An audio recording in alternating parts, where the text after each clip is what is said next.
He said to Satan, I'll put enmity between you and the woman, and between your offspring and hers. Not only was it a prophetic word of Jesus' forthcoming, but it was a declaration of the hostility and hatred that would exist between Satan and the seed and the woman's seed. But this is not the only time in Scripture that death is ordered for innocent children, and more specifically, boys. Because over in 2 Kings 11th chapter, Athaliah sought to kill her grandson. Joash, after learning that her son and Joash's father, Ahaziah, had been killed. Out of her own desire to dominate and rule, she sought to destroy and sabotage the destiny of her own grandson, who was to become the heir of the throne. Joash was hidden and protected in the temple from his grandmother for 6 years. My Lord. In Matthew, the 2nd chapter, in the 16th verse, it says, in an effort to kill Jesus, Herod ordered that all boys 2 and under be murdered. In Revelation 12, we see the dragon, who is Satan, go after the woman and seek to devour her male children at the moment of birth. See, Satan seeks to dominate, destroy, and drown her son. But once again, he is selective, specific, and strategic, and seeks to sabotage the plan of God for the child. Revelation 12 and 17 says the dragon was enraged at the woman and went out to make war against the rest of her offspring. Have we been talking about declaring war? See, specifically those who obey God's commandment and hold the testimony of Jesus. Satan wants to kill your boy. Yes. But you got to declare, not my boy. See, in Exodus, the 2nd chapter, we find a woman who stands up and declares, not my boy. See, Pharaoh had decreed that all male children were to be placed in the Nile. A Levite woman by the name of Jochebed gave birth to a son, and when she was determined that the enemy would not have her boy, she was determined that her boy would not die. This is the first thing you must do if you're going to declare, not my boy. You got to be determined that your boy will live. Because over in Exodus, the 2nd chapter, said Jochebed was proud of her boy. Jochebed protected her boy. Jochebed prepared for her boy. Jochebed prayed for her boy. See, after giving birth, the Bible says that Jochebed saw that he was a fine child. She was proud of her baby boy. See, we got to let our boys know that we're proud of them, that we're pulling for them, that we desire the best for them, and we'll do all we can to support them. So stop putting your children down. Tell them what they cannot do or what they will never become. But instead, tell them they have greatness on the inside of them because God created them. Jochebed hid her baby for 3 months. She was determined to shield him from danger. She safeguarded her son from the outside elements. Not only must we protect our children from the outside world, but we must be careful of what we allow in our homes as well.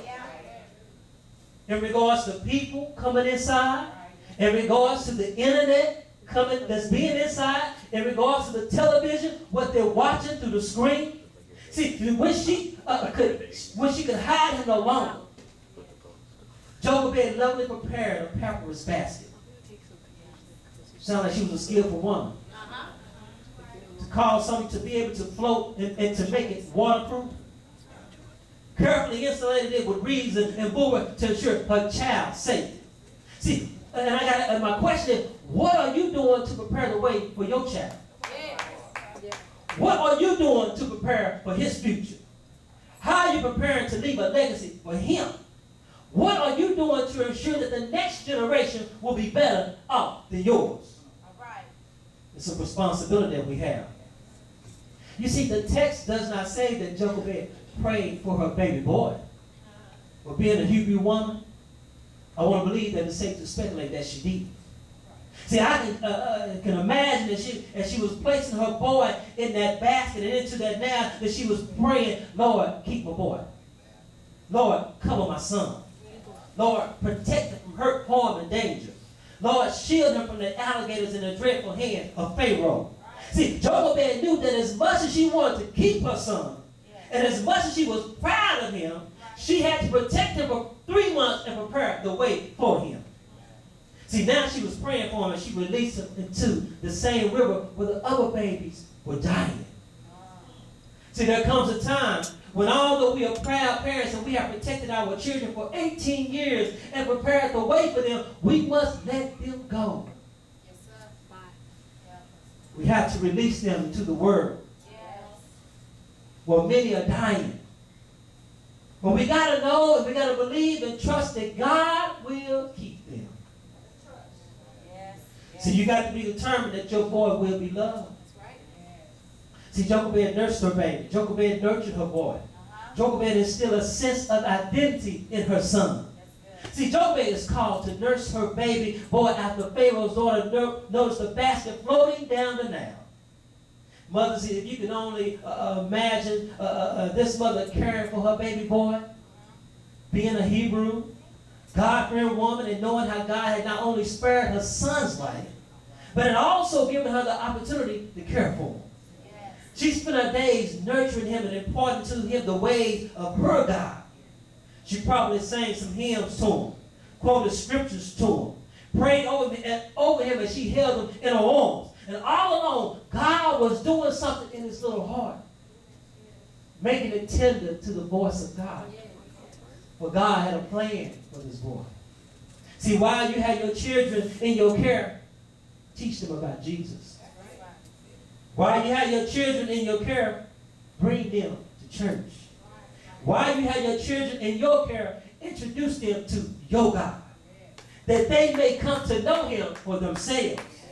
See, Moses grew up knowing who he was. He knew his heritage because over in Exodus 2:11, one day after Moses had grown up, he went out to where his own people were. See, this let us know that the mother had instilled a sense of identity in him. Even though he had grown up in the house of Pharaoh's daughter and among the Egyptians, he knew who he was. See, you got to teach your children who they are and to who they belong to. Woo, mercy. If you're going to declare, not my boy. So you got to be determined that your boy is in the Lord's hand. See, God's plan is secure. See, God's purpose will succeed. God's promises are sure. See, the Bible says that when the child grew older, she took him to Pharaoh's daughter and he became her son. She named him Moses and said, I drew him out of the water. See, Jochebed may have put her boy in Pharaoh's daughter's arm, but she placed him in the master's hand. See, Moses goes on to be God's chosen one, to lead the Israelites out of bondage. Somebody say, not my boy. See, I told you earlier that this was not the only time in Scripture that Satan sought to kill the boy, because when we go back to 2 Kings in the 11th chapter, we find that Athaliah's grandson, Joash, who she sought to kill, was crowned king at the age of 7. And Athaliah was killed. Somebody say, not my boy. See, when we go back to Revelation, the 12th chapter, where Satan sought to kill the woman and her male child, verse 11 tells that Satan is overcome by the blood of the Lamb and the word of the testimony. Somebody say, not my boy. See, you should have known where we was going with this. Because in Matthew, the 2nd chapter, when Herod sought to kill Jesus, God said, not my boy. They even took him to the cross. But on the 3rd day, he rose with all power in his hand because God said, not my boy. Is anybody declaring not your son today? We done seen enough violence. We done seen enough young men getting shot. We done saw, but you got to declare on today, not my child, not my boy.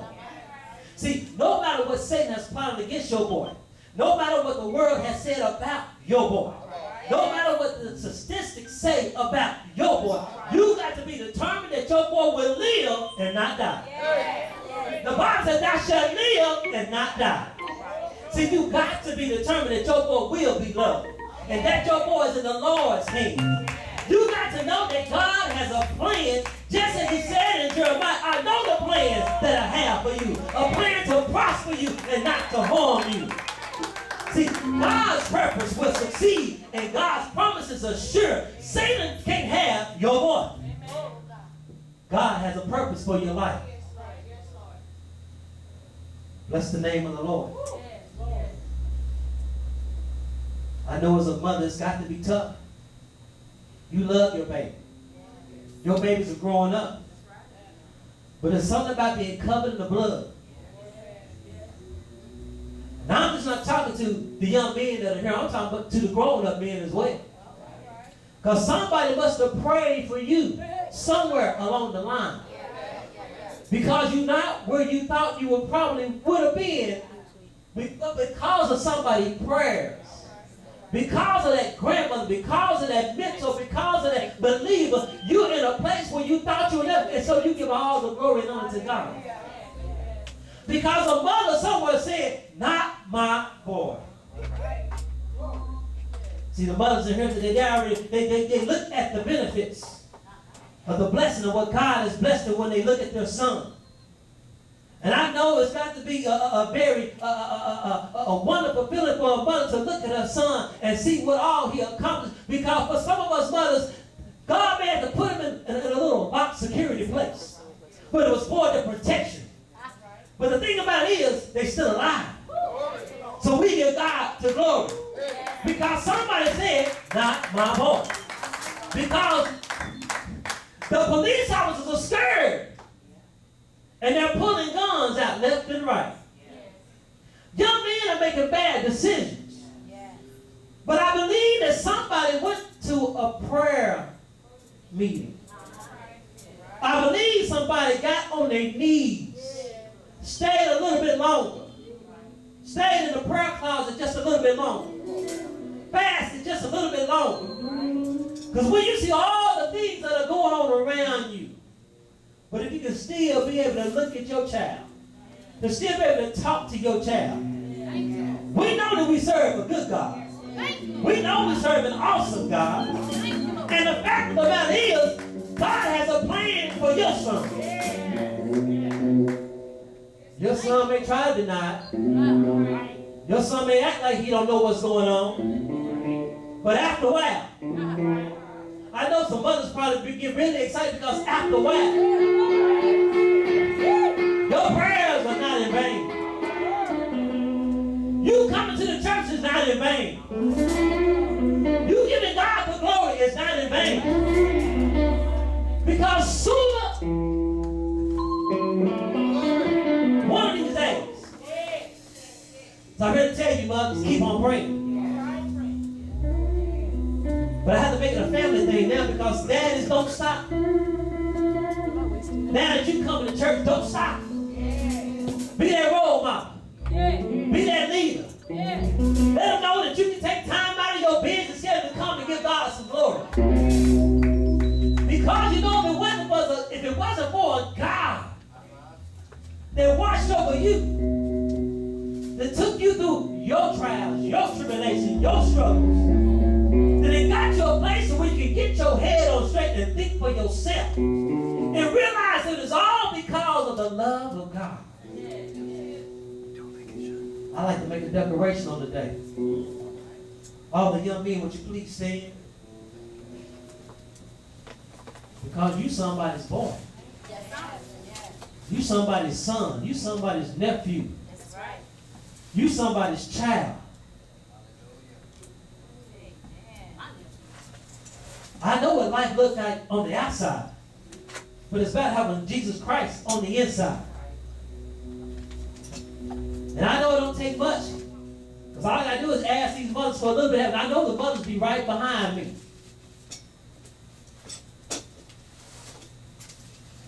But on the count of 3,